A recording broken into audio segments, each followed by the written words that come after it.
It's not the house that's haunted. It's your son. What's your favorite scary movie? What's the boogeyman? As a matter of fact, it was.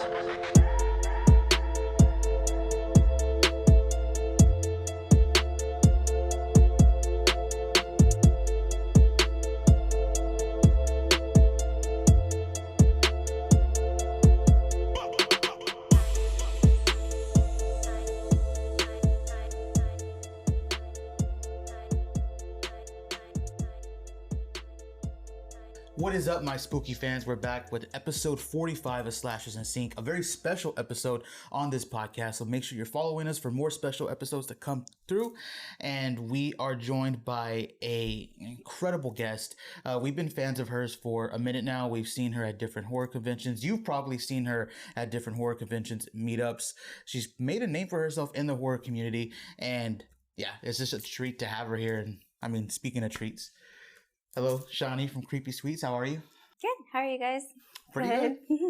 Thank you again for putting the time to meet with us today. Yeah, It's honestly an honor. I want to say you're actually one of our first special guests, so Oh, thank you. Thank you for having me. No, of course, of course. So if you want, you're more than welcome to just let us know like how you started and like where your love for horror came from, and then we'll just start from there. So my name is Shani. I'm from Creepy Sweets, and I began Creepy Sweets in actually specifically February 14th in 2018. So we'll be 7 years this year. Oh, in nice! business, Congrats. which is exciting. Thank you. Of course. It's just ironic because like usually people think that I started my business in October, like Halloween time, but it's actually Valentine's season. A little different, but it's something that my husband and I kind of like created and started together. He came up with the name, I came up with the idea. Oh, nice. Okay, that's dope. Okay. Yeah. It has a nice ring to it, the Creepy Sweets. Thank you. No. That was all credit to him. Yeah. I was taking full advantage of just the name when it came to promo for the podcast. Like, oh, it's a killer treat. Oh, hope you got a sweet, like, too, stuff like that. But it's a very cool name. And was that like always in the plan for you, or was like this spontaneous? Like, did you think to yourself like 5 or 10 years ago, hey, I'm gonna be like a social media personality. I'm gonna be someone who I've seen your booths at like Terry Market as an example, constantly filled up with a bunch of people. Like, did you envision that? Like, or was this just all off the cuff? It basically was spontaneous from the start because I have always liked baking and enjoyed baking, and I was doing it as a hobby, but I don't really eat sweets that much. So it's kind of ironic. And so I was kind of baking and then giving the treats to my husband or to family, and they just couldn't keep up. So I started kind of giving treats to like neighbors, friends, like people I think it was like the management office that we lived in the apartment at the time. Just taking pictures, and then that's slowly how the business started and was created.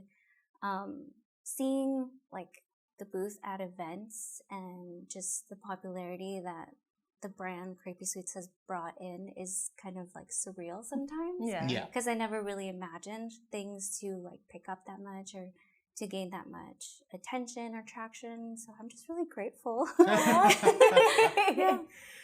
If you don't mind me asking, was your baking always like horror themed, or did it start off like more traditional and then transition over to horror?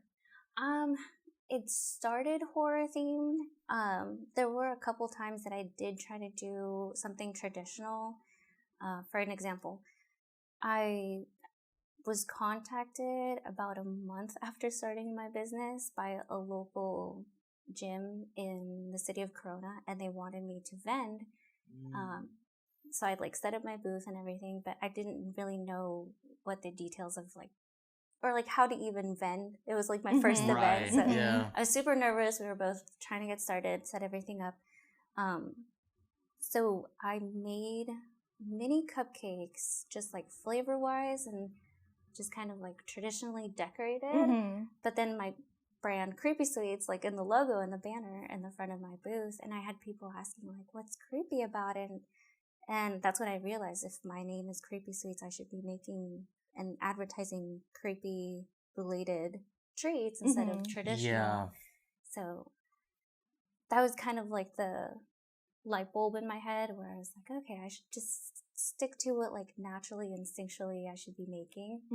And so now when people ask for traditional or non-creepy, that's when I tell them like, yes, you can definitely have that option. I just post about it. It doesn't have that much attention as the creepy and horror related things. Right, yeah. Understood. So I guess shout out to that person then. Yeah. Everyone talks about having like that light bulb moment, and I guess that was it. Because I mean, we've seen your work, and whether it's cakes or cookies or whatever, like it's always very creative and something I think that caught both of our attention, especially yours. And when she showed it to me, it was just like, oh, okay, that's cool. That's right up our alley. Like, I think, didn't we order some too before the cookies or something like that? Yeah, so we did, right? Yeah. I think I found so long story short, I have been a horror fan for a long time, but I didn't grow up watching horror movies like MJ did. My parents were very strict, so it was very like Disney, Pixar, or like PBS up until I turned 14. So when I moved to Cali. And when I did, I decided, you know what, like there's multiple profiles on Netflix. I can just sneak in a few horror films. So I was watching anything on Netflix.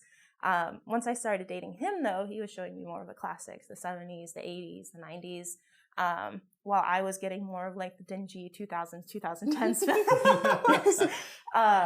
And while I was jumping down that rabbit hole, and like, mind you, he had me watch the entirety of like Friday the 13th or like the Michael Myers, the different variations of like Halloween movies, or even like the Nightmare on Elm Street movies. I was on a bend of like finding anything and everything that was horror themed. And I guess opposite of you, I do have a huge sweet tooth. So I was looking for like coffee places or just like any bakeries that offered any sort of sweet treats, and I stumbled upon your page. And it was, funny enough, those fondant VHS tapes that you made. Oh, yeah. I saw those first and I was like, holy shit, dude, like I found something that I could throw on like regular cupcakes. And then I explored your page some more and I was like, wait, no, like she makes cookies, she makes cakes, and she's in California of all places, and like she'll even deliver cakes to people who like live in California. So I was just kind of like, you know what, let me test the waters and I'll place an order for cookies. And I fell in love. Like, I love your baking. Thank you. It was divine. Like, I was surprised of like how fresh it stayed, even though it got posted. Because a lot of the times whenever I order treats, they usually lose their freshness by like being in packaging for so long. Yours wasn't the case at all. Oh, that's good. And I was astonished. And I was so intrigued and enthralled by your black icing, because anytime I have like black icing, there's either that like weird aftertaste of like food dye, or it's not fully black. So that always intrigued me. So I guess my question to you is, how do you get it like that? Oh, obviously you don't have to share any secrets if you don't want to. Okay. No, I get that question quite often actually, and I like to share that information because a lot of people have that preconception that black dye in the food tastes weird or has a weird like color or aftertaste, and most of them do. It just depends on the quality of the food coloring, what type of food coloring, because I use, for the royal icing on the sugar cookies, I use gel food coloring. So it doesn't have like a taste, and it doesn't have an aftertaste, and it doesn't really have like any undertones. It's just straight black. So when I use it on royal icing, I just do a little bit at a time, add it to the icing, whip it all up, and then when I make it, for example, like on a Tuesday, I let it sit overnight so that way the color absorbs more into the material. So that allows me to use less food coloring, so that way I'm not like putting too much food coloring in the food, because it can also cause issues with like transferring that onto different colors, if that makes sense, like layering colors and stuff. And then for my buttercream on cakes and cupcakes, I use chocolate buttercream, and then I add black to it, because if you do vanilla white buttercream and then add black, it just turns gray. Yeah. Oh, that's insane. And I've recently been using oil-based food coloring, which is Color Mill, and it's vegan, gluten-free, and dairy-free. And even when I get it on my hands, I can just like wash my hands and it doesn't stay on my hands. So it's like, it doesn't affect eating, your teeth, your mouth, or like your clothes even. Oh, wow. Because I've literally taken like a spoonful and looked in the mirror, and yeah, it lasts there for like a couple minutes, like on the back of my tongue, but then like you're good for like wedding pictures and stuff like that. Oh, that's amazing. I love it. And the same thing, I just like add color, whip it all up, let it sit overnight, and then the color just quote unquote charges. So it's like deeper black. Oh, I love it. No, that's so dope. And if you guys want to check out her desserts and any other sweets, make sure to go to creepy-sweets.com, or you can actually find her at your local horror conventions, or even just stuff like the Terror Market, which shout out to them, which is held in Burbank. So I guess to kind of piggyback off of that, like the horror conventions and obviously like the very apparent and like vibrant black icing that you do, where did your love for horror start? Oh, that's in a good general. question, yeah. I think kind of like around the same thing that you were talking about. I grew up watching Disney movies, Pixar movies, and just like comedies, dramas, love dramas. But horror, it mainly, I started kind of like venturing on my own during like teens when I was like able to find something. But like the earliest spooky shows I'd watch is like Courage the Cowardly Dog. Yes. That's still creepy to this day, man. Yeah. I love that show, honestly. Yeah, it's so cute. And then, yeah, just like venturing, looking for horror movies on my own. And then even like to this day, I'm still like just on HBO Max or like Hulu or Paramount. I'm just like in the horror section trying to look, what else have I not seen? Sounds very similar to us. Yeah, just trying to catch up. I think we have I have a bad habit of constantly rewatching movies. Like, I think I've watched like Halloween at least like 1,000 times. But we try to switch it up, and we've gotten better at watching a lot of newer stuff from like Blumhouse or like A24, and trying to keep it on a newer trend because we have to at least cover something new on the podcast versus like Scream or Halloween over and over again. Which we've done those like a lot. Older ones. We've covered the entirety of Scream. We've covered like the different timelines of Halloween in the later episodes. So but I guess to go on more of that, since you explored and everything, is there a particular movie that is your favorite horror-wise? My favorite is Freddy vs. Jason. Oh, that's an interesting pick. Yeah, that's dope. Right. I think it's because it has like the best two character slashers, 80s vibes, but like more 2000 like setting. Yeah. So you have comedy, dad jokes, and then just gore. And I think it's like a perfect combination. Nice. Yeah. You know what's funny about that? My friend Mark from the KRW Network, he's a huge fan of that movie. And I remember one time I asked him, and I'm just like, why? Like, out of all the horror movies, like something like Hereditary or like something like, I don't know, the new Screams or whatever, like, why is this your favorite? And he's just like, because like no other Hollywood company has done a movie like this except for maybe like Godzilla vs. Kong. And I'm like, what do you mean? And he's like, when you put two entities together, like two IPs, and have it be like this fun, just energetic, but still not be disrespectful to the Nightmare on Elm Street franchise or the Friday the 13th franchise, like that's hard to do. And I was like, oh, yeah, okay, I got a newfound respect for that. I didn't think about it that way. I didn't either. So pretty cool. But jumping off of that, off of your favorite horror movie, is there a favorite like horror icon that you have? Does it fall with Freddy or with Jason, or do you like Ghostface or like Michael Myers? It took me a really long time to analyze that question for the past few years, because like I get that question often. Right.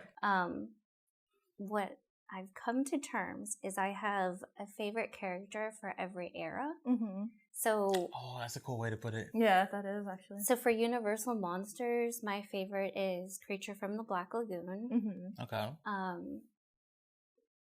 70s, 80s slashers is Freddy Krueger. Mm-hmm. Okay. 90s is Ghostface. And that's it. Yeah, that's what I got. Oh, okay, that's dope. Yeah. That's I like cool. that. Yeah, I think that's a I'm gonna cool steal take. that. Yeah, because Shout I out to can never Shani. narrow it down. No, it's hard because like for every era you have like different vibes, different themes, Mm-hmm. and it's kind of hard to compare one character to another when they are completely different, characterized just differently, and in Mhm. like a different era and decade of just general horror movie entertainment. Mm-hmm. Yeah. So yeah, I just kind of like categorize them, and that's worked for me. I like that. I like No. that a lot. Yeah. But obviously, what makes these characters come to life are the actors that give their performances. Mhm. And since we're all based in the LA area, have you met any of your celebrities at one point, or have you? I've met like a handful of celebrities, but Mhm. one horror icon I really love to meet is Robert Englund, obviously Freddy Krueger. Yeah, of course. Yeah, but I've met Matthew Lillard, who's like super nice. Mhm. I've met Devon Sawa Mhm. from Casper, Stan. Oh, wow. What is it? I'm trying to blank. Oh, no, it's okay, it's okay. I think we met Matthew Lillard at CreepyCon, right? You did? Yeah, Yeah. I waited in the line because I think, what was it? Somebody mentioned that his line wasn't moving at all for the entire day. So we were jumping from like table to table for the meet and greets. And then it was around the end of the convention. I looked at him and I was like, fuck it, I'm going to wait in line. I'm going to try my luck. I think he stepped away to go meet another actor who was really involved in the Rob Zombie films, the more recent ones. Yeah, right? Bill Moseley, I Yeah. believe. Yeah. And you were telling me how you guys were like striking up the conversation while I was like getting more and more nervous because the line was starting to get like cut off and people were brainstorming on when they would cut it. So I did have the good fortune of like just saying like, hi, big fan of your work. And he was just trying to get through the line as quickly as possible to get to whatever obligations he had after. But he was really nice for that brief meeting. I have actually met Robert Englund twice. Oh, cool. And it was at work. First time I didn't recognize him. Mhm. I work at a bank. Oh. So like his name popped up and everything, but it didn't register until halfway through the transaction. And I was trained and told like, if you meet any celebrities, keep your cool because you're not supposed to make a big deal. Like people will whip out their phones, start taking photos, so on and so forth, right? So I just kept my calm. Second time was, I want to say earlier this year, it was just in passing. And then third time was last week. And I marked out, I went to my boss and I was just like, hey, would it be inappropriate if I go and I say I'm a big like fan of your work? Like nobody else is here. He's the only one here. And I shit you not, he was like the kindest person I've ever met. Cool. Yeah.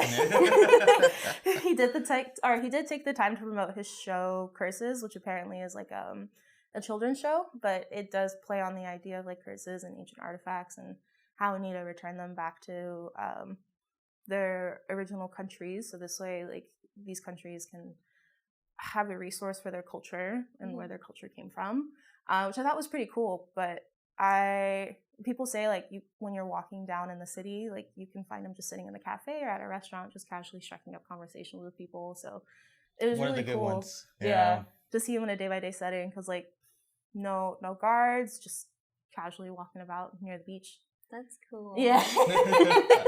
I still get kind of off-putted by all of that because since we're from Texas and I come from a very small town, there weren't any chances of me ever to just run into anybody. But like even Marva has mentioned how she's run into like Kyle Richards from The Real Housewives. I don't know him anymore. I've seen like Ryan Sheckler, but the thing is though, like I've never been starstruck. The only person I ever got starstruck with was Robert Englund. Oh. Even Matthew Lillard, I was just kind of like, hey, big fan. And then I just kind of like walked off. Him, I was just like, holy shit. Yeah. It's Freddie. I remember when you texted me that, I was like, you met Freddie? Oh, cool. I got starstruck with Devin Sawa, and I kind of just like lost like my words. Yeah. Because I get really nervous. I was like, so how's your day? I love it. That was kind of me with you. I'm not gonna lie. Well, going off the celebrities you'd like to meet, are there any celebrities that you would, I guess, particularly want to bake for? I would imagine Robert Englund, right? Like, Yeah. Probably not. That's too much pressure. Oh my gosh, it's kind of like if you're saying, "Oh, I'll whip up some scrambled eggs for like Gordon Ramsay or something." Oh yeah. Like, I don't know. That's too much pressure. Understood. Oh man. But going back to like horror films and just horror characters, do you enjoy current day horror films? I feel like movies like Scream have like given off the term elevated horror versus like the more, I guess, comedic timing of like Nightmare on Elm Street, or just kind of the more what people refer to as like the golden age of horror. Like, do you prefer the oldies versus the new stuff, or do you kind of just take anything as is? A little bit of both. Well, like all three. I love the older stuff. The newer stuff. It just kind of depends if my mind can understand. Yeah. Because just in general, I think my mind is so used to like horror movies, slashers just being like as it is, just gore and like in your face scary. Right. So when it's more like analytical, it's kind of difficult for my mind to understand like what's going on. I've had to Google the meaning of movies. I've we've done that too. Yeah. I think like the most recent ones like was Donnie Darko and Mother, with Jennifer Lawrence. Yeah. Yeah. I just didn't understand it, so I had to Google it. I was like, oh, okay, that makes sense. Yeah. Moving on. I think I even did that with The Witch. Like, I understood it to a degree, but after a certain point, I was like, wait, what the hell's going on? And then, like, I was talking to him about it, and he and I had these certain theories, and then he looked it up, and then I looked it up, and at the same moment, we looked at each other, and we were like, bro, we're both stupid. Different, like, we were completely off track with what they were trying to portray. Which I guess is, like, the point of elevated horror, because you're supposed to make your own understanding of it. Yeah. But at the same time, like, the ambiguity of it makes me question a lot of things, which I like. But then at times, whenever I just want to watch something that's the basic classic horror film, like, I don't gravitate towards the elevated horror, if you will, unless it's like Hereditary, but that one's also fucked up in its own ways. I mean, it's also easier to watch. Like, if you're gonna be like me, when we were cleaning the house, like I threw on Ready or Not because I've seen that so many times. Like, that's easier for me to put on than like I can't be like disinfecting the table with like The Witch playing in the background, or like or like Midsummer, yeah, or even The Lighthouse, like of all things. Yeah, like there's some type of movies that are just, you know, like there's something fun about putting on like Nightmare on Elm Street 3 and watching like Freddy fight a bunch of kids that have dream powers versus like seeing, you know, Florence Pugh screaming her life out. You know, like. But I mean, you brought up the oldies and mentioned how you do like that. Is there a specific genre of horror that you like? Do you like the old, like, real Universal monster stuff? Or do you prefer, like, the golden age of slashers? Do you like the movies nowadays? Like, what would you say your favorite genre is? My favorite genre is more slashers. Okay. I have noticed I like a lot of vampires. Yes. So it's, like, just a little bit of everything. Like, gore, slashers, vampires, and then Universal monsters for sure. Yeah. I mean, you got me into... I used to hate vampires. Like, that was the one, like, horror... I feel like Twilight did a good job of getting me into vampires. I'm sorry. Something about it, I just didn't like it. Like, I could put on, like, Texas Chainsaw Massacre and watch that completely fine.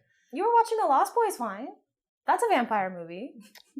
I dissociated with that one. Okay, fine. You don't really see them bite necks, so I get it. Yeah, it was that. It's like the neck thing, but yeah, she showed me Twilight, Vampire Diaries, and then you're calling yourself out right now with the Vampire Diaries. Hey, man. True Blood's next. Yeah. I haven't even watched that one.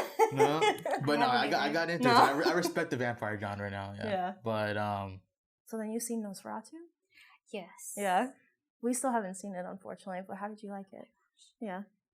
That was on, like, one of your questions, like, what my favorite movie of 2024 was. Mhm. It was Nosferatu. Yeah. Okay, wow. That's what everybody's been saying, yeah. Yeah, it's just the cinematography and just like the history and then tying everything together Mhm. and just the visuals, the accuracy, and then also to play on that, like the interviews that the cast members have talked about how in-depth everything is to Yeah. the movie is just like mind-blowing. But I have been wanting to see it again, but with captions. Yeah.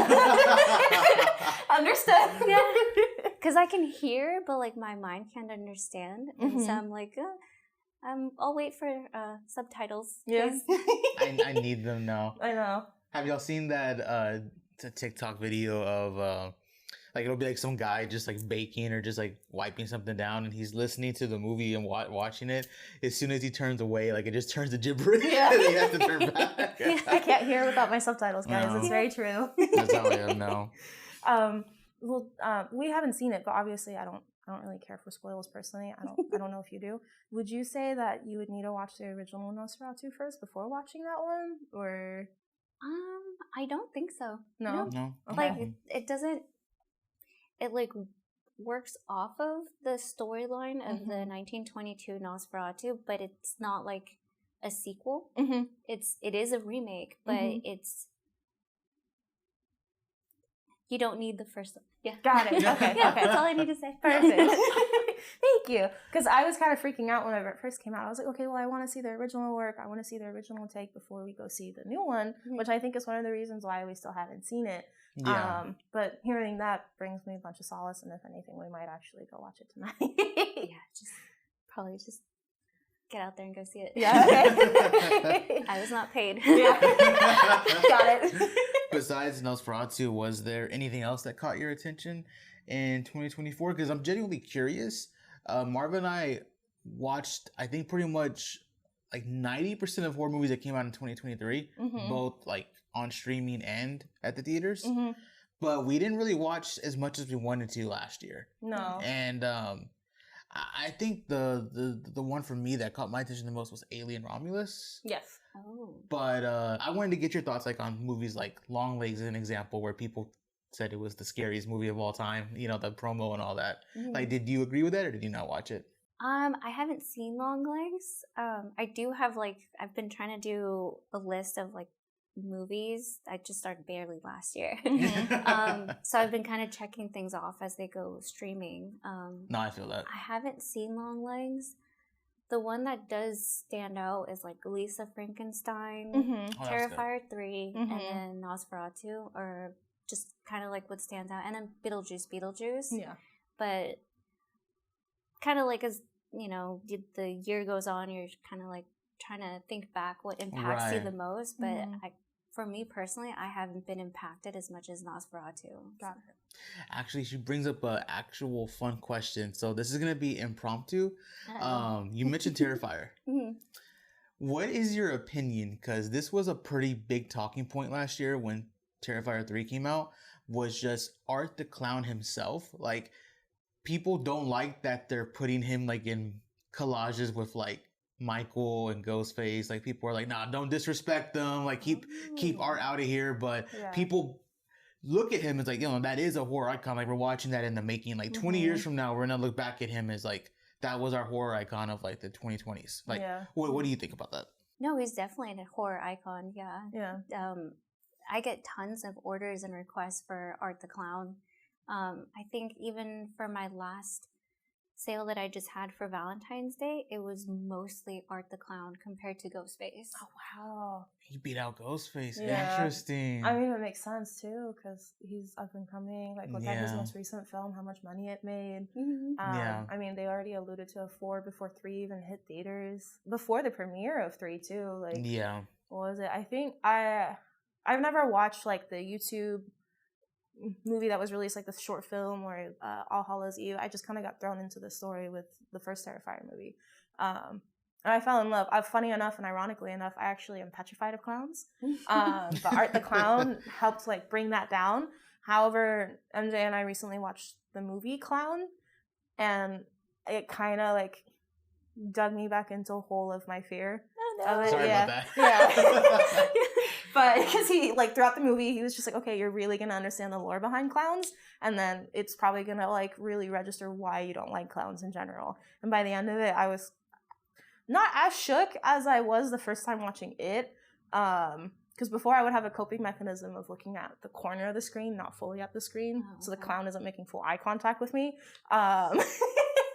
But art kind of like brought that fear down, because before I would freak out, and he can testify, even his sister can testify, if any form of like painted face that looks similar to a clown would show up in front of me. But I don't know, I feel like the goofiness behind him, and even though like you see him tear people apart, I just, the character that is Art, I'm just kind of like, okay, well, if I see him in an alleyway, I'm going to be petrified, but at the same time, I can't take him seriously, so it's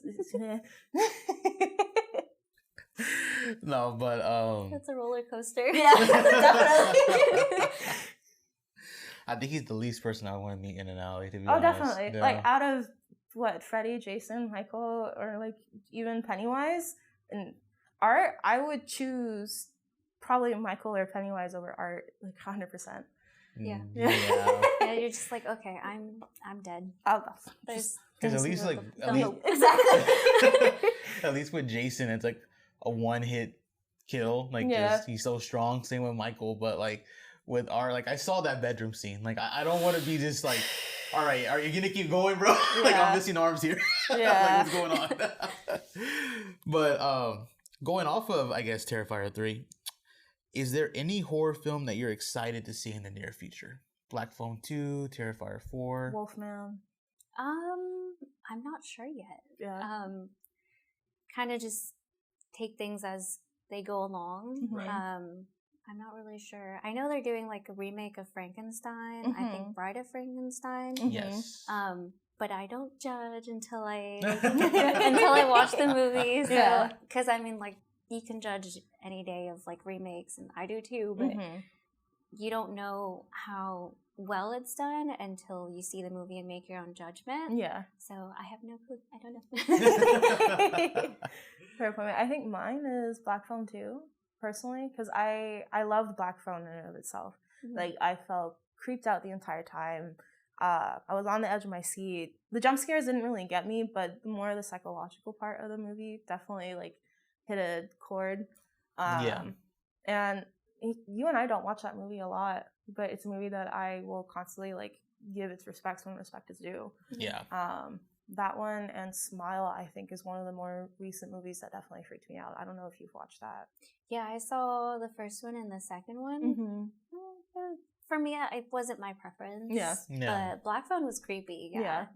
I have no idea how they'll twist the second one, so that'll be cool. I know. I think some of the headcanon is that the kid who survived takes on the mantle. Oh my gosh. Yeah, which makes me a little scared.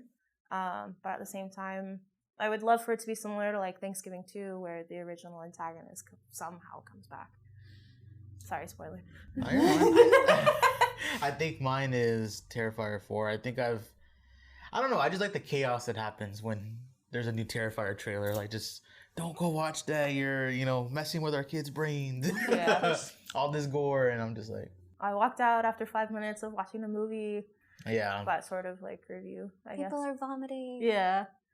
Ew. I think what you and I went and watched it, and after the first 10 minutes when the opening title came up, we looked at each other and we were like, that's it? Yeah. No disrespect to Dave Leone, by the way. It's just more so like, I don't know. I feel like with Terrifier getting more traction, people kind of got thrown into the third film without watching the previous ones. So that's why, like, I don't want to call them normies, but not so acquainted horror connoisseurs probably got thrown off by the first 10 minutes for sure. Well, good thing they didn't stick for the rest. Yes, definitely. It got worse. I mean, hopefully. Yeah. I had forgotten about that. Was a thing, right? People saying the first like few minutes were just insane, and people were leaving, and I think it was just the idea of like the kids being killed. That like kids, I won't say kids weren't untouchable in the Terrifier franchise, but hearing it happen was probably the thing that threw people off guard the most. Well, I think in most horror movies, kids are like untouched. It's like it's like when you see a baby, you're like, oh, I don't want him to kill the baby, right? Don't touch the fucking dog. You know what I mean? Or but is what it is. Anyways, guys, this has been episode 45 of the Slashes and Sing podcast, and thank you so much to Shani from Creepy Sweets to come out here and just record with us. We really appreciate it. No, honestly, thank you. It was a complete honor. We appreciated the time that you took to not only just to come down here, but to also like be willing to record with us. So thank you again. Oh, thank you guys for having me. Of course. Oh, good. I'm glad. Do you have any? I know this is probably just you don't know yet, but is there any conventions or markets that you're gonna try and hit up this year? I'm not quite sure of my schedule. Just taking it as I go still. Yeah, because I, my schedule gets kind of like pre-booked. So just kind of trying to see what goes out there, kind of, you know, early stages still planning. Right. No worries. We'll have a link to her Instagram and website down below in the description, but do you want to tell them what is your Instagram? My Instagram is _creepy_sweets_.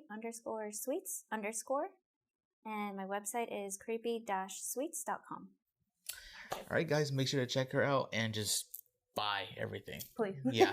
But don't stress her out too much. That's all. Okay? We need her. Anyways, guys, thank you so much for tuning in, and we'll talk to y'all next time. Bye.